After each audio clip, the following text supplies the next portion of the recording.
우리 말로써 축복한 대로 하나님께서 응답해 주실 줄 믿습니다. 오늘은 성도의 복과 성도의 힘, 성도에게 뭐가 복인지, 성도에게 어떤 것이 힘인지 여기에 대해서 우리가 함께 또 배우고 또 이것을 누리는 그런 복된 시간 되시기를 바랍니다. 여러분은 성도에게 있어서 복이 무엇이라고 생각합니까? 아이고 예수 믿고 복 받으세요 이러면 그 복이 뭔 것 같습니까? 돈 잘 벌고 좋은 직장에 들어가고 또 승진하고 공부도 잘하고 뭐 이런 게 복이라고 생각하십니까? 오늘 우리가 성경을 통해서 복이라고 하는, 성도에게 있어서 복이라고 하는 것이 어떤 것이 복인가, 이것을 우리가 성경을 통해서 한번 확인해 보고, 우리가 잘못 알고 있는 것이 있으면 바로 잡고, 또 우리가 잘 알고 있는 것이면 그것을 끝까지 굳게 붙잡기를 바랍니다. 좋은 가정에서 태어난 것은 복입니까? 아닙니까? 그럼 나쁜 가정에서 태어나면 복이 아닙니까? 그럼 좋은 부모를 만났으면 복을 받았고, 좋은 부모가 아니고 조금 안 좋은 부모를 만나면 복을 못 받았습니까? 그러면 살면서 경제적으로 풍요로워서 막 하고 싶은 건 다 하고, 가지고 싶은 건 다 가지고, 가고 싶은 곳은 다 가면 이게 복이 있는 것입니까? 우리가 잘 생각해야 돼요. 이 복이 뭐가 복인가? 어떤 게 복인가? 우리가 하나님 우리에게 복을 주십시오라고 할 때 이 복이 정확하지 않으면 복이 아니라 복이 화가 될 수 있고요. 복이 복인 줄 모르고 쏟아버릴 수가 있다. 제가 이해를 돕기 위해서 성경에 요셉이라고 하는 인물을 예를 한번 들어보겠습니다. 요셉은 좋은 가정에서 태어났습니까? 태어나서 얼마 안 돼서 엄마가 돌아가셨습니다. 좋은 가정입니까? 크면서 엄마가 없는데 좋은 가정 맞습니까? 우리는 좋은 가정이다 아니다라고 하는 것도 참 조심스러운 부분이 있는 것 같아요. 어쨌든 엄마가 일찍 돌아가시고 아버지가 아내가 4명이었는데 그 중에 제일 사랑하는 아내의 아들로 태어났어요. 근데 아내가 빨리 죽고 나니까 그 아들이, 그 사랑하는 아내가 낳은 그 아들이 특별히 또 마음이 가서 그 아버지가, 야곱이 특별히 요셉을 사랑했어요. 그래서 다른 형들보다도 좋은 옷을 입히고 좋은 것을 먹이고 특별한 대우를 했습니다. 우리는 이 요셉이 좋은 환경에서 태어났다고 말할 수 있을 것 같아요. 자, 문제는 요셉이 만약에 그런 상황 가운데서 계속 자랐더라면 어떤 인생을 살았을까요? 될성부른 나무는 떡잎 보면 안다고요. 이게 아버지의 특별한 사랑을 받으니까 이 요셉이 뭘 잘 모르느냐 하면, 혜택을 받는 사람은 혜택을 받지 못하는 사람의 마음을 몰라요. 자, 생각해 보면 아버지가 특별히 사랑했다라고 하는 것은 아버지가 특별히 사랑하지 않는 형제가 있었다는 말입니다. 자, 그러면 사랑받은 자기는 좋지만 사랑받지 못하는 다른 아들들은 어땠을 것 같습니까? 별로 기분이 안 좋겠지요. 그래서 형들이 이 동생을 미워했다.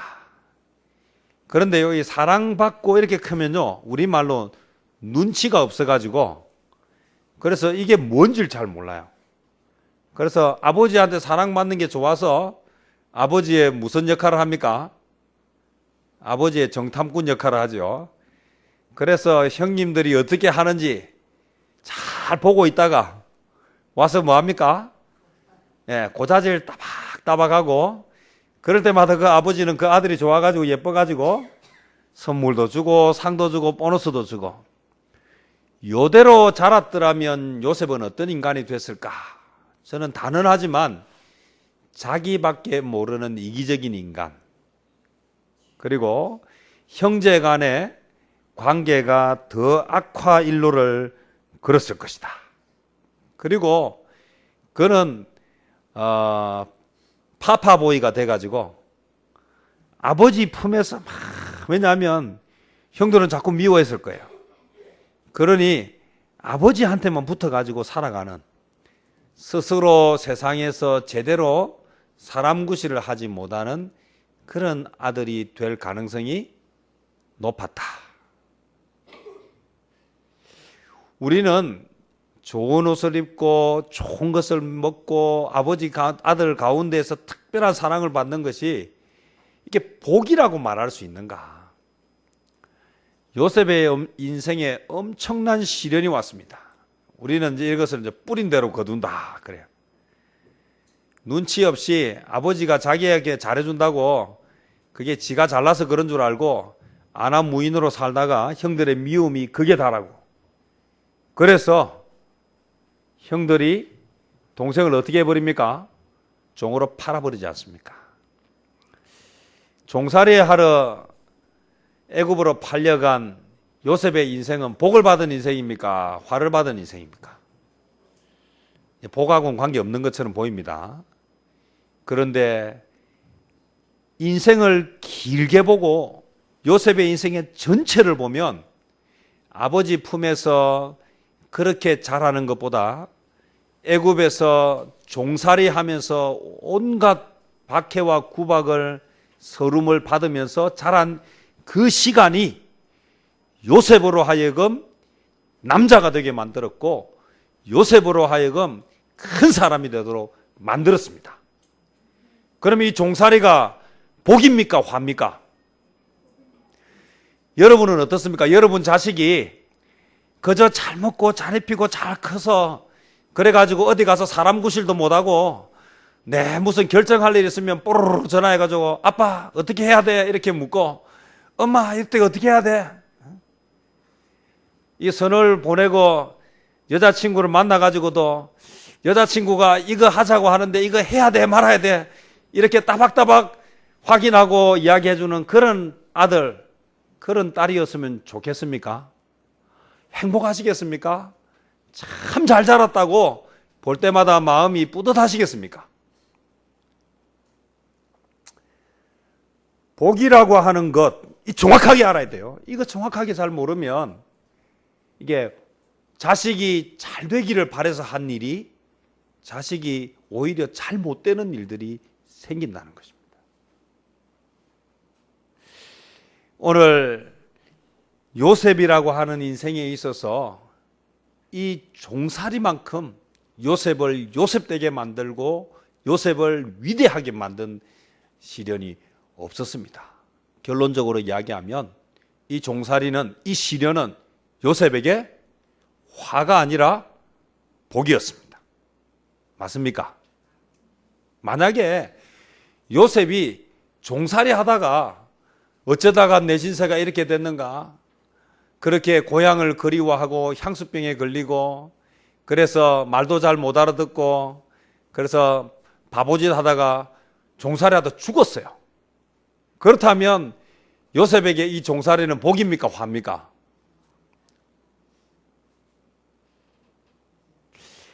오늘 성도의 복은 종살이는 무조건 좋다 그렇게 말할 수가 없어요. 근데 반대로 종살이는 무조건 나쁘다고 말할 수 없어요. 그 종살이를 이겨내면 복이고 그 종살이를 이겨내지 못하면 화라는 것입니다. 자, 그러면 어떻게 해서 요셉은 그 종살이를 이겨낼 수 있었을까? 성경은 뭐라고 이야기합니까? 그에게 신앙이 있었기 때문이다. 성도의 복은 이제 답이 나옵니다. 성도의 복은 뭐가 있어야 된다? 신앙이 있어야 된다. 신앙이 있으면 상황이 아무리 변해도 그 상황을 뭐 할 수 있다? 이겨낼 수 있다. 그래서 성도의 복은 잘 먹고 잘 입고 잘 사는 것이 아니라 시련을 이겨낼 수 있는 신앙을 가지고 있는 것이 복이라는 것입니다. 온실 속의 화초는요, 우리가 볼 때는 얼마나 예쁘고 복받은 것처럼 보이지만 이게 온실 속의 화초는 온실 안에 있을 때만 예뻐 보이고 좋아 보이지, 이것을요 바람 부는 저 야생에다가 옮겨 놓는 그 순간 이 화초가 어떻게 됩니까? 죽습니다. 성도의 복은 세상 속에서 살아남는, 세상 속에서 있는지 없는지 표도 안 나게 묻어가지고 그렇게 살아가는 자가 아니라 세상 속에서 빛이 되고 소금이 되도록 만드는 것, 그렇게 되는 것이 복이라는 것입니다. 그래서 시련이라고 하는 것은 반드시 나쁜 것이 아닙니다. 지상교회 문제 없는 교회가 없어요. 근데 이러면 아이고 막 교회가 문제 다 투성인데 막 교회 가나 안 가나 이렇게 생각하지만 이게 반드시 나쁜 것만은 아니라는 것입니다. 왜냐하면 교회에 아무런 문제가 없으면 교인들이 어떻게 될 것 같습니까? 더 뜨겁게 기도하고 더 열심히 전도하고 더 열심히 하나님 찾고 그럴 것 같습니까? 만약에 그렇다고 생각하고 있으면 심각한 인간에 대해서 착각하고 있는 것입니다. 우리는 아담의 후손이기 때문에 우리 안에 뭐가 있느냐면 죄성이라고 하는 것이 있어서 모든 것이 잘 될 때 사람이 뭐 하기 쉽습니까? 느슨해지고 실패하고 나태해지기 쉽습니다. 안전사고는 언제 일어납니까? 나태해질 때 일어나는 거예요. 그래서 우리 전쟁이든 뭐든요, 위기는 언제 오느냐면 긴장하고 있을 때 오기보다는요 방심할 때 옵니다. 큰 사고는요, 작은 사고들이 있을 때 그것에 대해서만 늘 있는 일이라고 생각하다가 이게 큰 사고로 발전한다는 것입니다. 문제없는 교회는 어느덧 사람이 주인이 되기가 쉽고, 그러다 보면은 사람이 좋은 게 좋은 거다 보니까 인본주의로 흘러가기가 쉽습니다. 그래서 교회는 문제가 있는 것이 그리 나쁜 것만은 아닙니다. 문제가 있으면 뭐 하게 됩니까? 기도하게 되고, 문제가 있으면 뭐 하게 됩니까? 하나님을 찾게 되고 하나님을 의지하게 되어서 인본주의에서 신본주의로 넘어갈 수 있는 좋은 기회가 된다는 것입니다. 우리가 그 예루살렘 교회가 부흥했을 때에 사람들이 막 늘어나다 보니까 거기는 늘어나는 사람들 중에는 어떤 사람들이 있느냐 하면 어려운 사람, 도움이 필요한 사람들이 있다는 거예요. 그래서 그 사람들을 도와주려고 구제하려고 시작한 일이, 사람이 하는 일에는 구제 대상이 빠지는 사람도 있고요, 또 어떤 사람은 구제 대상이 아닌데도 와서 묻어가지고 그렇게 가는 사람도 있고요. 이게 참 사람이라고 하는 것이요, 이 참 쉽지 않은 것 같아요. 얼마 전에 성심화에서 이 쌀을 나누어 주는 거기에 제가 봉사를 하러 갔는데요, 이 참 해보니까 이 참 덕스럽지 못한 모습들이 많아요. 오늘 좋은 일도 하다 보니까 이게 보기에 민망한 일들이 생긴다는 거예요. 오늘 우리가 살아가는 이 세상에는 많은 문제들이 있는데 이 문제가 반드시 나쁜 것만은 아니라는 것을 오늘 저와 여러분이 꼭 기억하시기를 바랍니다.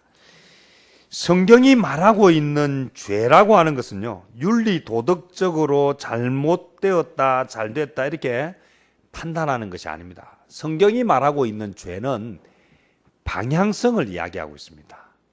다시 이야기하면요, 내가 이 일을 하는 목적이 무엇이냐에 따라서 이게 죄가 되기도 하고 이게 의가 되기도 한다는 것입니다. 다시 이야기하면 하나님 앞에서 어떤 자세를 가지고 어떤 태도를 가지고 살아가느냐가 죄냐 아니냐를 결정한다는 것입니다. 예를 들어서 자세가 틀어져 버리면 그때부터 죄가 되고, 자세가 꺾여 버리면 그때부터 죄가 된다는 것입니다. 그럼 자세가 바로 서 있고 자세가 꼿꼿하면 그것은 하나님 앞에 죄가 아니라는 것입니다. 오늘 본문에 보면 2절까지의 요나는 죄인이 아닙니다. 왜냐하면 요나는 선지자고 하나님이 선지자에게 말씀을 주셨습니다. 그런데 언제 이 요나가 죄인이 되었느냐 하면 바로 3절, 요나가 여호와의 얼굴을 피하려고 하는 그 자세, 그 태도가 뭐가 됐다? 죄가 됐습니다. 자, 한번 물어보겠습니다. 니느웨로 가면 죄가 아니고 다시스로 가면 죄입니까? 왜 그렇습니까? 우리가 마트를 갈 때 이 마트를 가면 죄가 아니고 홈플러스를 가면 죄입니까? 영화를 볼 때 프리머스로 가면 죄고 CGV를 가면 죄가 아닙니까? 장소는 아무 의미가 없습니다. 오늘 요나가 다시스로 갔기 때문에 죄라고 하면 안 됩니다. 사람이 두 발 가진 인간이 어딘들 못 가겠습니까? 어디든지 갈 수 있죠. 근데 뭐가 문제라는 것입니까? 거기에 왜 갔냐는 것입니다. 여러분, 이게 중요하다는 거죠. 방향성입니다. 요나가 다시스로 왜 갔냐는 거예요. 만약에 요나가 다시스에 복음을 전하기 위해 갔더라면 어땠을 것 같습니까?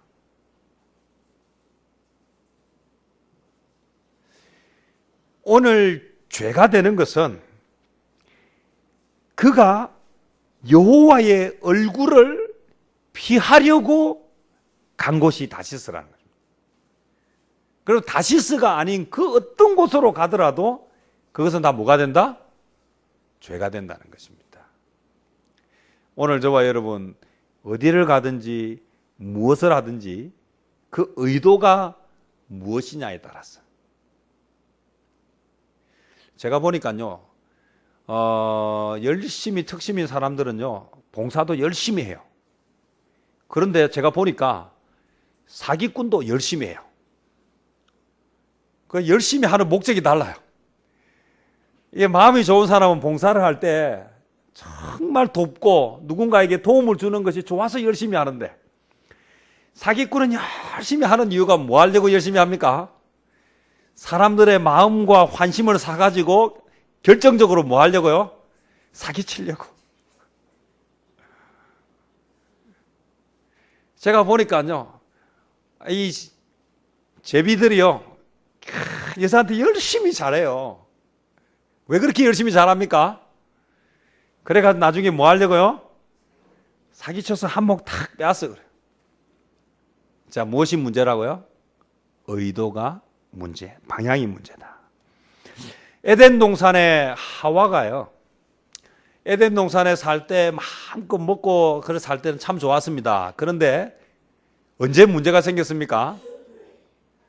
하나님이 먹지 말라고 한 그 과일을 보고, 그때까지 보는 게 죄가 아닙니다. 만지는 것도 죄가 아닙니다. 먹고 싶은 마음, 그 마음. 그런데 마음을 딱 먹었다가 내가 이러면 안 되지 라고 돌아섰다면 이 죄입니까 아닙니까? 근데 뭐가 죄가 됐습니까? 딱 먹는 순간 죄가 돼버렸어요. 우리는 마음이 참 그때그때마다 변합니다. 하고 싶을 때가 있고 하기 싫을 때가 있습니다. 근데 문제는요, 하고 싶다고 하고 하기 싫다고 안 하면 안 하는 그 순간 뭐가 돼버립니까? 그게 죄가 된다. 이전에요, 신앙이 참 좋은 부인이 있었습니다. 근데 이 남편이요, 키도 작고 얼굴도 못생겼어요. 머리도 숱도 없고. 그런데 이 남편이 너무 성실해요. 그래서 늘 이 여자가 하나님께 감사했어요. 우리 남편이 키도 작고 생긴 거는 참 볼품이 없지만 성실해서 가정을 잘 돌보고 참 좋은 남편 주셔서 감사합니다. 이렇게 기도하고 열심히 신앙생활 잘 했는데요. 어느 날 동창 모임에 갔다가 친구 집에 갔더니요, 그 친구 남편은요, 키도 크고 얼굴도 잘생기고 사업도 잘 되고 돈도 많고. 근데 그리고 나서 집에 와서 그때부터 이 여자가 마음이 이상해지기 시작했어요. 왜 그런 생각이 들었냐 보니까 내 친구는 예수도 안 믿는데, 예수도 안 믿는 저 친구는 저렇게 키도 크고 잘생기고 돈도 잘 벌고 저렇게 아내한테 잘하는데 나는 왜 예수를 잘 믿는데 내 남편은 키도 작고 얼굴도 못생기고 머리숱도 없고 그저 막 성실한 거 하나, 돈을 잘 버는 것도 아니고 나는 왜 이럴까라는 생각이 들기 시작하면서 그때부터 기쁨이 사라지고 비교하기 시작하게 돼. 언제부터 넘어지기 시작했다고요? 어느 순간, 사람이 무너지는 것은 한순간이에요. 요나가 하나님의 말씀을 잘 들었습니다. 하나님의 말씀이 임했습니다. 그런데 하나님의 말씀에 순종하면 되는데 갑자기 왜 하필이면 어디로 가라고요? 니느웨로 가라는 거예요. 니느웨는 어떤 곳입니까? 철천지 원수. 내 마음속에 절대로 용서할 수 없는 대상. 내가 기도를 해도 하나님 저런 인간들을 벌 주시지 않으면 어떻게 하나님의 공의가 살겠습니까? 그렇게 막 할 수만 있으면 최선을 다해서 저주를 내려달라고 그렇게 기도해야 될 대상에게 가서 뭐 하라고요? 복음을 전하라고 하니까 그때 마음이 변했다는 것입니다. 그래서 여호와의 낯을 피해서 어디로 갔습니까? 다시스로 갔다는 것입니다. 오늘 성경에 보면요, 가룟 유다도요, 처음엔 예수님을 따르다가 그러다가 한순간에 그의 마음이 바뀌어져 버렸어요. 무엇 때문에 바뀌었습니까? 예수님이 예루살렘에 들어가는데 그가 기대했던 예수님은 이제 예루살렘에 들어가서 이제 민족을 구원하는 지도자가 되고 그동안 내가 고생했으니까 나도 그 밑에서 이제 한 자리 하고 진짜 한번 제대로 민족을 한번 부흥시키고 한번 멋지게 한번 일하려고 했는데 예수님은 예루살렘에 들어가서 뭐 한다고 이야기합니까? 핍박받고 고난받고 십자가에서 죽을 것이라고 이야기하니까 그의 마음에 그가 따르던 예수님이 이제는 그가 더 이상 따를 수 없는 예수님이 되어버렸어요. 그 순간에 마음이 바뀌어져 버렸습니다. 성경은 요한복음 13장 2절에 마귀가 벌써 시몬의 아들 가룟 유다의 마음에 예수를 팔려는 생각을 넣었다 그랬어요. 이 생각 하나가 한순간을 바꿔버립니다. 즐겁게 일하다가 생각 하나가 딱 바뀌는 순간 하기 싫어지는 거예요. 저도 이 오이오 열심히 섬기다가요, 생각 하나가 딱 바뀌니까요, 갑자기 하기 싫어지고 갑자기 가기 싫어져요. 참 무서워요. 물어 지킬 만한 것보다 뭐를 지켜야 된다? 마음을 지켜요. 힘들었어요, 한동안. 그래서 제가 기도했어요. 하나님이 기뻐하시는 일이고 처음에 그 마음으로 시작했는데 이 생각 하나가 바뀌니까 일이 잘 안 돼요. 기도하면서 자꾸 마음을, 하나님 내 마음을 바꾸어 주십시오 했더니 처음에 네가 왜 그 일을 시작했는지 그 초심을 생각나게 하셨어요. 그러니 내 마음이 완전하지는 않아도 뭐 했습니까? 계속해서 그 일을 하게 하고 시간이 지나고 나니까 다시 회복시켜 주시죠. 사람의 마음은 그렇게 흔들리는 것입니다. 선지자도 하나님의 말씀에서 뭐 할 수 있다? 돌아설 수 있어요. 하물며 우리는 어떻겠습니까? 그래서 오늘 저와 여러분이 기도해야 합니다. 뭐라고 기도해야 됩니까? 하나님, 내 마음을 붙잡아 주십시오. 내 생각이 잠깐 잘못 돌아가려고 할 때에 하나님이 내 마음을 바로 잡아 주십시오. 방향을 바로 잡을 수 있도록 도와주십시오. 요나가 생각 잘못하고 다시스로 가는 배를 타니까 하나님이 풍랑을 보내셔가지고 그렇게 막 흔드는데도 영적으로 침체되니까 정신을 못 차리고 뭐 하고 있습니까? 배 밑에 들어가 자고 있어요. 다른 사람들은 살기 위해서 지금 뭐 하고 있습니까? 목숨보다 참 소중한 그들의 물건을 바다에 막 던지고 있는데도 요나는 그 상황에서도 아유 모르겠다 들어가서 잠을 잘 수 있었던 것입니다. 도둑질하고 거짓말하는 것은 나쁜 것입니다. 구제하고 선교하는 것은 좋은 것입니다. 하지만 우리가 이걸 잘 봐야 되는데요, 도둑질을 하다가 발각이 돼가지고 그것 때문에 잘못을 깨닫게 되고 회개하고 주님을 만났으면요, 세상적으로 보고 도덕적으로 윤리적으로 보면 잘못이지만 신앙적으로 보고 하나님의 관점에서 보면 그것은 나쁜 것이 아니에요. 왜냐하면 그 도둑질 때문에 그가 돌아왔기 때문에. 오늘 거짓말하는 것도 마찬가지입니다. 거짓말했는데 마음이 불편해요. 그래서 하나님 앞에 회개하고 잘못을 뉘우쳤습니다. 그러면 그 거짓말은 그의 마음을 불편하게 했고 그 마음이 불편한 것 때문에 하나님께 회개하고 하나님께 돌아오게 했다면 그 거짓말은 그렇게 나쁜 것이 아니에요. 자, 그런데 구제하는 것은 좋은 것입니다. 그런데 구제를 했어요.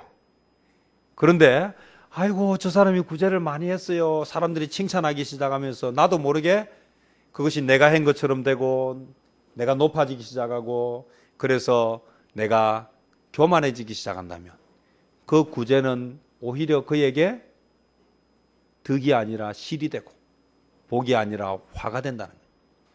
선교하는 것도 마찬가지입니다. 열심히 선교를 했는데 아이고 당신이 없었으면 어쩔 뻔했는지 모르겠다라고 하는 그 말을 한 번 듣고 두 번 듣고 세 번 듣다 보니까 진짜 내가 없으면 어떻게 됐을까라고 생각합니다. 내가 제일 잘난 것처럼 생각하면서 교만해지기 시작하고 하나님이 가장 싫어하는 자리에 갈 수 있다는 것입니다. 좋은 일 나쁜 일, 뭐가 좋은지 뭐가 나쁜지 구분하기가 참 어려운 때가 되었습니다. 결론적으로 이야기하자면 이렇습니다. 주님을 바라보지 않으면, 주님을 바라보지 않고 하면 반드시 두 가지 반응이 나타나는데, 일이 잘 되면 교만에 빠지고요, 일이 못 되면 무기력과 회의감이 빠집니다. 그런데 주님을 바라보면서 살아가는 사람은 일이 잘 되면 뭐합니까? 감사하고 역시 하나님입니다. 하나님을 자랑하고, 일이 잘 안 되면 하나님 도와주십시오. 하나님이 아니면 안 됩니다. 이것이 성도의 힘입니다.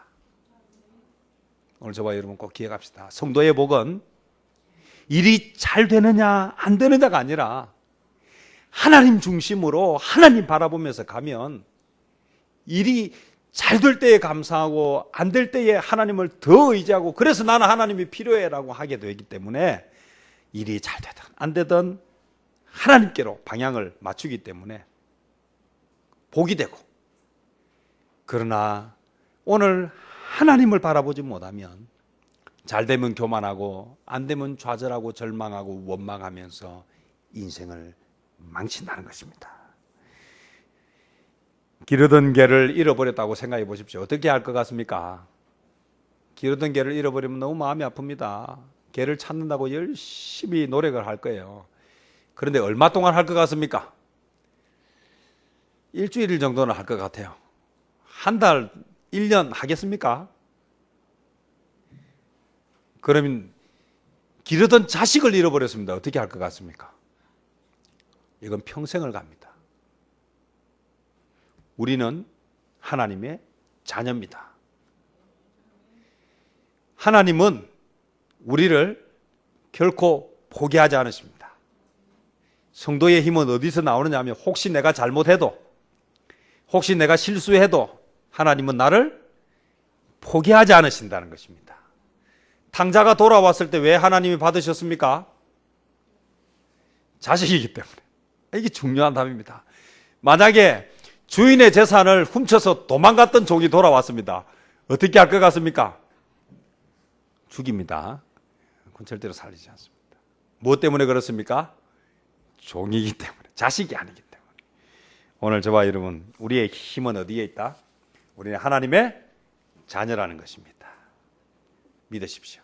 혹시 여러분 실수해도 하나님은 절대로 여러분을 그냥 두지 않습니다. 어떻게 하십니까? 정신이 쏙 나게 매를 들어가지고 제대로 해서 반드시 뭐하게 하신다? 돌아오게 하신다. 믿으시기를 바랍니다. 예, 그래서 힘을 내시고 하나님 앞에 감사하면서 이왕이면 매 맞지 말고 주님의 기쁨이 되는 저와 여러분 되시기를 축복합니다. 기도하겠습니다. 주님.